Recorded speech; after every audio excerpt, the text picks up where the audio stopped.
In this video, we're going to talk about the present tense and how to form it and how to translate it. So the translation is pretty straightforward. It's either verb or verbs, depending on the subject. You can also say am, is, or are verbing. And then occasionally you might say do verb. That's pretty seldom, though. Let's just remind ourselves real fast the point of an inflected language, Latin as an inflected language.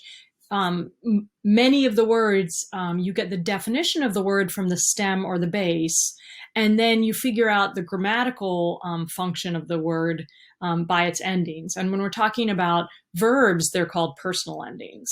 So let's talk about how to form the present stem. So for any regular verb, you are just going to remove the RE from the second principal part, which is the infinitive. So these are the present stems. As you notice, they always end in a vowel. Now we've got the stems, let's talk about the personal endings. And for the present tense, the endings are going to be OST, mustis, NT.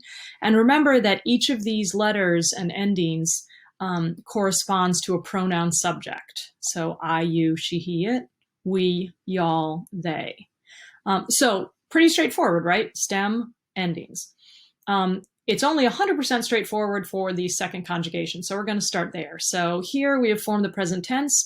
We've taken the present stem, habe, and then we have added OST, mustis, NT, and we have I have, you have, he has, we have, y'all have, they have. So for the second conjugation, it's straight up, follow the instructions, you're good.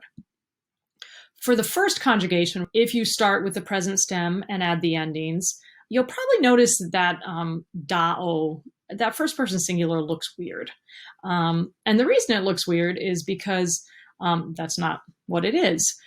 Remember that the first person singular present is always going to be the first principal part. So as you can see, that A kind of gets shoved out by the O, and so it's going to be do, and then das, dot, damas, datus, dot. So that's the present tense for the first conjugation. I give, you give, he, she, it gives, we give, y'all give, they give. Third conjugation is the one that has kind of the most strangeness with the vowel shifts. So again, here I've put the stem and then added the endings to it. And we're going to go through the same process of changing that first person singular, just copying the first principal part there.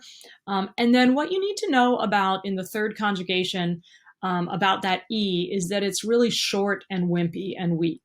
And so it's very impressionable, let's say. So that E actually transforms in the present tense to an I in 4 of the forms, and then a U in the third person plural.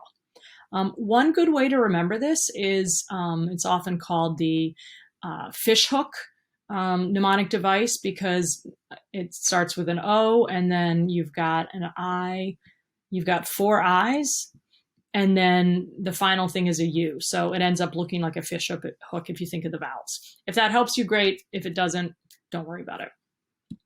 Fourth conjugation, there's only one place where there's a little adjustment. So here again, we've just taken the stem and the endings. And then the one place is in the third person plural, and a U is going to show up there. So audiunt. So looking at all these as a whole, just remember for the first person singular, you don't really have to do anything. You can just copy that first form and you'll always have the principal parts. And then in the first and second conjugation, the stem plus the ending works perfectly. And then in the third conjugation, there's those 5 places where the vowel changes, the stem vowel changes from an E to either an I or a U. And then in the fourth conjugation, in the third person plural, you're just going to add a U between the I and the ending.